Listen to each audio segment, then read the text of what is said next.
Vandag gaan ons gesels oor misleiding nommer 3, die bedrog van die drie-eenheid. Die eerste 3 misleidings breek elke gebod wat op Jehovah en Yahusha van toepassing is. Die drie-eenheid breek die eerste 2 gebooie, aanbidding tot 'n ander god, die gebruik van heidense name of name van heidense gode in JESUS en HERE of LORD breek die eerste 3 gebooie en Sondag aanbidding breek die 4de gebod. Nou, die drie-eenheid is 'n verdigsel van die Christendom. In die Bybel word die woord drie-eenheid nêrens genoem nie. Dit is 'n opgemaakte woord soos die woord legalism of wetsgehoorsaamheid wat ook nie in die Heilige Skrif bestaan nie. Hierdie woorde gebruik die kerk om die vals teologie van die Christendom te ondersteun. Nou kom ons kyk 'n bietjie in die Bybel. Die Bybel is die enigste waarheid. Go ye therefore and teach all nations, baptizing them in the name of the Father and the Son and of the Holy Ghost. Dit is die enigste plek in die Bybel waar dit die 3 noem, die drie-eenheid. Maar dit noem nie 'n drie-eenheid nie, dit noem die Vader, die Seun en die Heilige Gees. Dit is deur die kerkvaders en die vertalers bygevoeg in die Bybel. As ons kyk na die Shem Tov, die Hebreëse boek van Matteus, is dit soos volg geskryf. Matteus 28 vers 19, Go, vers 20, and teach them to carry out all the things that I have commanded you forever. Dit is dit.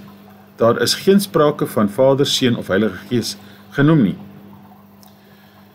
Alhoewel daar baie kere in die skrif verwys word na die Heilige Gees, maar dit word nooit as 'n derde persoon genoem nie, maar wel as die Gees van Jehovah, die Vader, of die Gees van Yahusha, ons Messias. So, 'n baie groot ja vir die aktiwiteite van die Gees van Jehovah en Yahusha, maar nee vir die Gees as 'n derde persoon.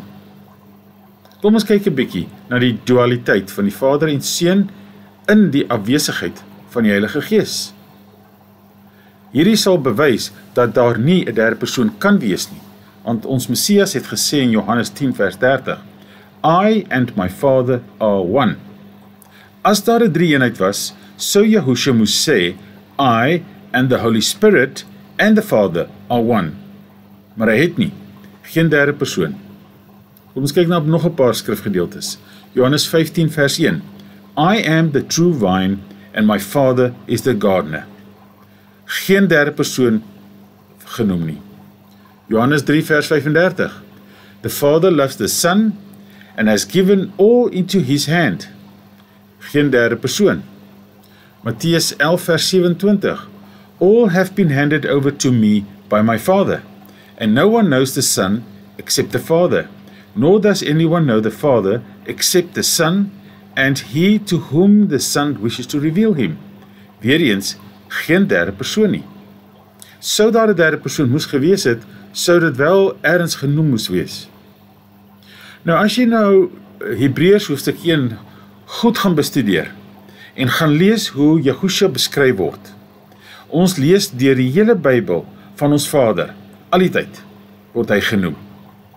Nêrens in die Bybel word die Heilige Gees bespreek, nie in 'n vers nie, nie in 'n hoofstuk nie, nie in 'n boek nie. Kom ons kyk na 'n voorbeeld hoe Yahusha beskryf was, of is, in Hebreërs 1, vers 2 en 3.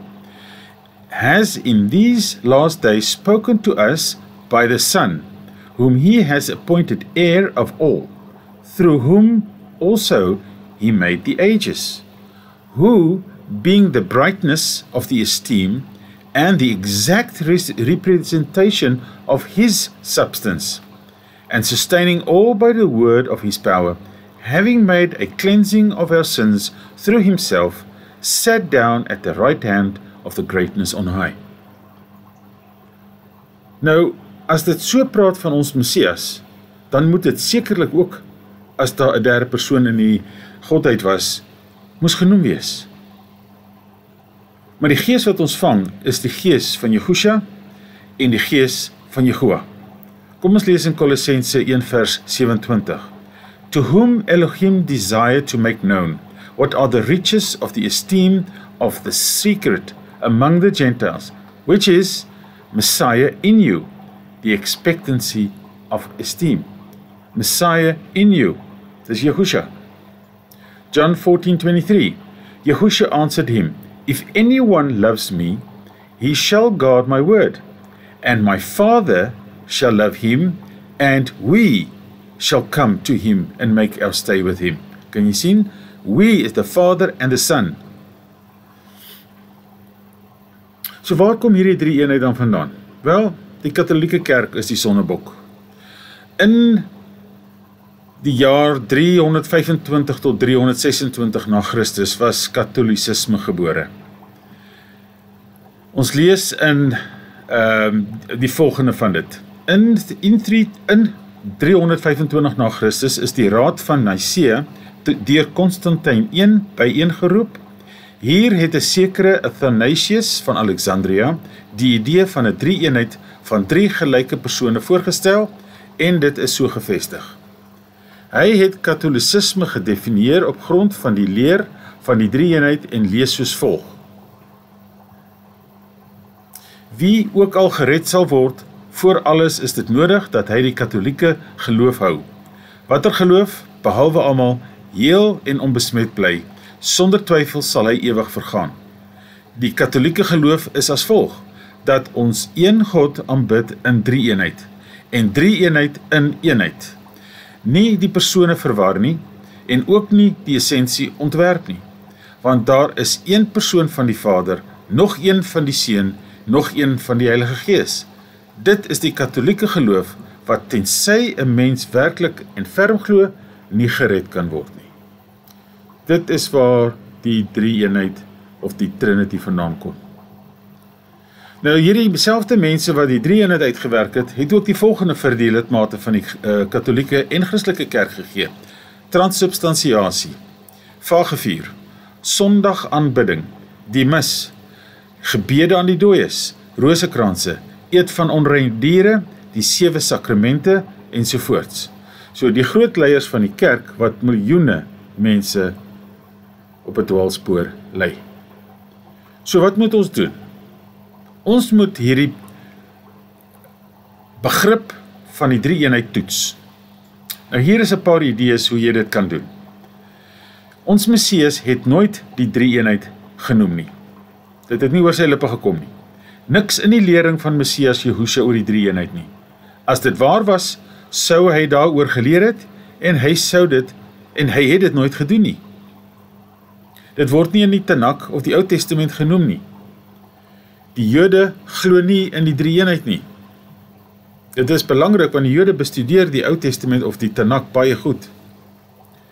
Die woord drie-eenheid is nooit in die skrif genoem nie en om dit 'n geloofstelsel te maak, waar kry dit sy egtheid vandaan? Geen Jood wat deur Yahusha of disippels bekeer is, het ooit die drie-eenheid beginsel uitgedaag of bevraagteken nie. As die drie-eenheid daar was, moes daar verse gewees het, 'n hoofstuk of 'n boek om sy bestaan te bevestig, soos wat ons dit sien met die Vader en die Seun. En dit bestaan nie. Dit is net die dualiteit van die Vader en sy Seun. Johannes 3 vers 35. The Father loves the Son and has given all into his hand. Mattheus 3:17. And see, a voice out of the heaven saying, This is my Son, the beloved, in whom I delight. Geen gelykstaande verse oor die derde persoon nie. Handelinge 8 vers 37. And Philip said, If you believe with all your heart, it is permitted. And he answering said, I believe the Son of Elohim to be Yahusha Messiah. En dan laastens wil ek nog 'n baie duidelike voorbeeld noem van die Tanakh. Spreuke 30 vers 4. Who has gone up to the heavens and come down? Who has gathered the wind in his fists? Who has bound the waters in a garment? Who established all the ends of the earth? What is his name and what is his son's name? If you know it. Geen derde persoon nie. Die drie-eenheid was nooit en sal nooit wees nie, want Jehovah verander nie. Halleluja, Jehovah.